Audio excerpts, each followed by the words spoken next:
Gravimetric analysis.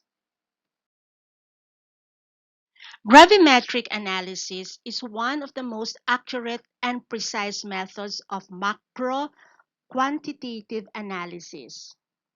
It includes all analytical methods in which the analytical signal is a measurement of mass or change in mass.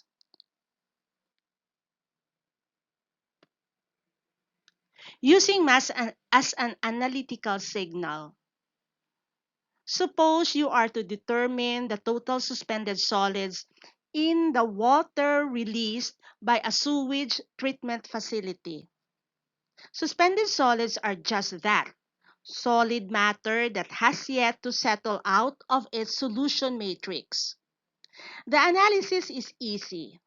After collecting a sample, you pass it through a pre-weighed filter that retains the suspended solids, and dry the filter and solids together to remove any residual moisture. The mass of suspended solids is the difference between the filter's final mass and its original mass. We call this direct analysis. We call this a direct analysis because the analyte, the suspended solid in this example, is the species that is being weighed.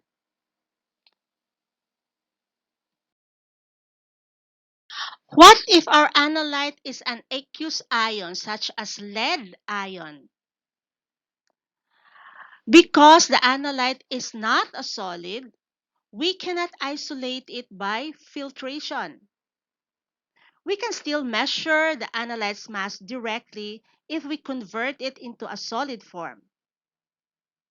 If we suspend a pair of platinum electrodes in the sample and apply a sufficient positive potential between them for a long enough time, we can force the following reaction to completion.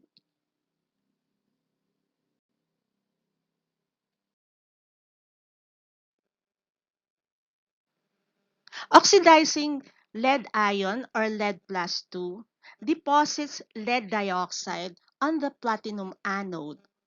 If we weigh the anode before and after applying the potential, the change in its mass gives the mass of lead dioxide. From the reaction stoichiometry, the amount of lead ion in the sample likewise. This is a direct analysis because lead dioxide contains the analyte. Sometimes it is easier to remove the analyte and let a change in mass serve as the analytical signal.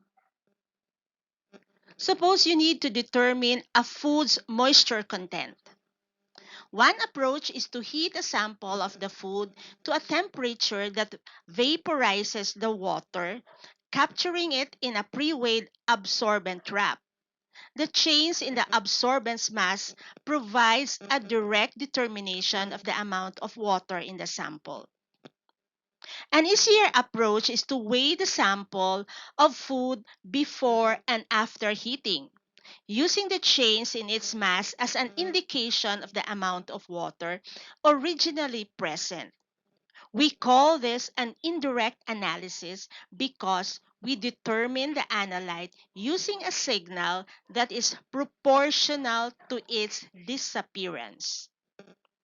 The indirect determination of a sample's moisture content is done by difference. The sample's initial mass includes the water, but its final mass does not.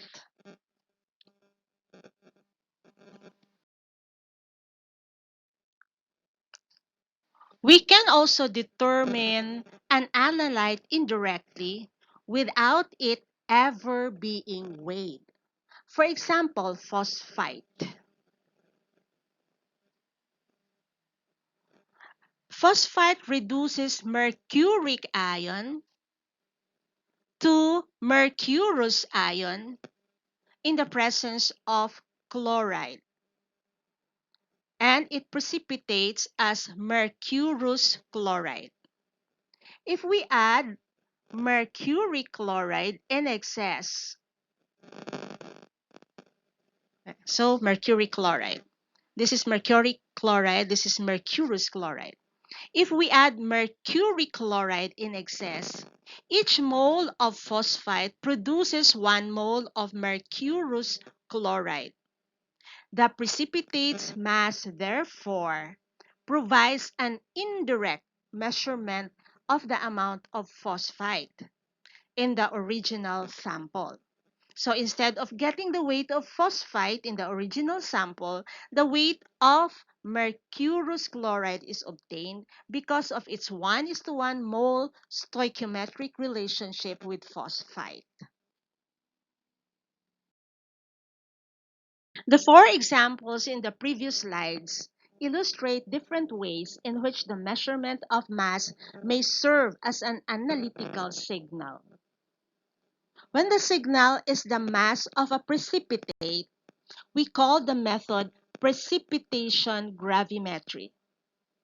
The indirect determination of phosphite by precipitating mercurous chloride is an example.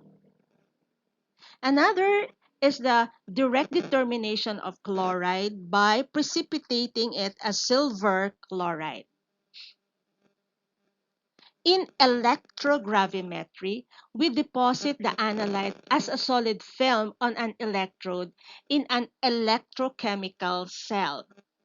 The deposition of lead dioxide at a platinum anode is one example of electrogravimetry. The reduction of cupric ion to copper at a platinum cathode is another example of electrogravimetry. When we use thermal or chemical energy to remove a volatile species, we call the method volatilization gravimetry. In determining the moisture content of bread, for example, we use thermal energy to vaporize the water in the sample. To determine the amount of carbon in an organic compound, we use the chemical energy of combustion to convert it to carbon dioxide.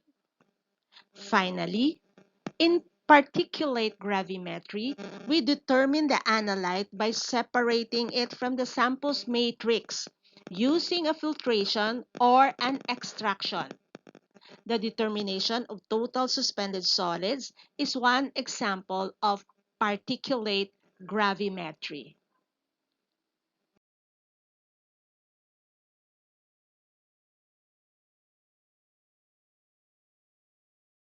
To provide accurate results, a precipitate's solubility must be minimal. The accuracy of a total analysis technique typically is better than plus or minus 0.1%, which means that the precipitate must account for at least 99.9% of the analyte. We can minimize solubility losses by carefully controlling the condition under which the precipitate forms. This, in turn, requires that we account for every equilibrium reaction affecting the precipitate's solubility. For example, we can determine silver ion gravimetrically by adding sodium chloride as a precipitant, forming a precipitate of silver chloride. If this is the only reaction we consider, then we predict that the precipitate solubility S AgCl is given by this equation. In addition to having a low solubility, the precipitate must be free from impurities. Because precipitation usually occurs in a solution that is rich in dissolved solids, the initial precipitate is often impure. We must remove these impurities before determining the precipitate's mass.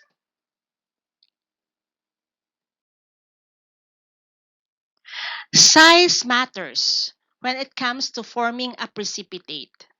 Larger particles are easier to filter, and, as noted before, a smaller surface area means there is less opportunity for surface adsorbates to form.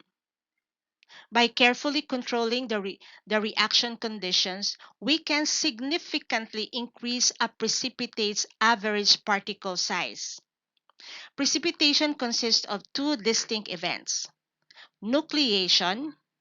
This is the initial formation of smaller stable particles of precipitate, and particle growth. Larger particles form when the rate of particle growth exceeds the rate of nucleation. Understanding the condition favoring particle growth is important when designing a gravimetric method of analysis. We define a solute relative supersaturation RSS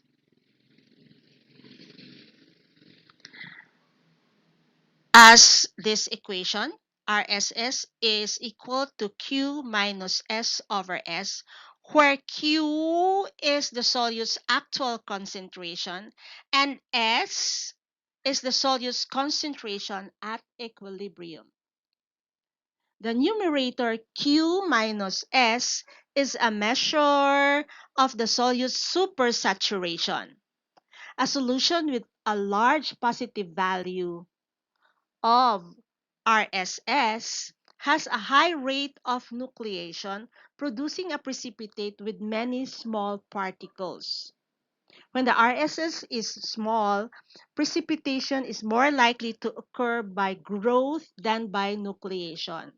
If our objective is to produce larger particles, then we need to keep the RSS small. Examining the given equation shows that we can minimize RSS by decreasing the solute's concentration Q or by increasing the precipitate solubility S. A precipitate solubility usually increases at higher temperature, and adjusting pH may affect a precipitate solubility if it contains an acidic or basic ion. Temperature and pH, therefore, are useful ways to increase the value of S. Conducting the precipitation in a dilute solution of analyte or adding the precipitant slowly and with vigorous stirring are ways to decrease the value of Q. A visible precipitate takes longer to form when the RSS is small, both because there is a slow rate of nucleation and because there is a steady decrease in RSS as the precipitate forms. One solution to the later problem is to generate the precipitant in situ or within as the product of a slow chemical reaction which effectively maintains a constant RSS. Because the precipitate forms under condition of low RSS, initial nucleation produces a small number of particles. As additional precipitant forms, particle growth supersedes nucleation, which results in larger particles of precipitate. This process is called homogeneous precipitation. Shown in this slide are results of preparing lead chromate by direct addition of potassium chromate, beaker A, and by homogeneous precipitation, beaker B. Both beakers contain the same amount of lead chromate. Because the direct addition of potassium chromate leads to rapid precipitation and formation of smaller particles, the precipitate remains less settled than the precipitate prepared homogeneously. Note as well the difference in the color of the two precipitates.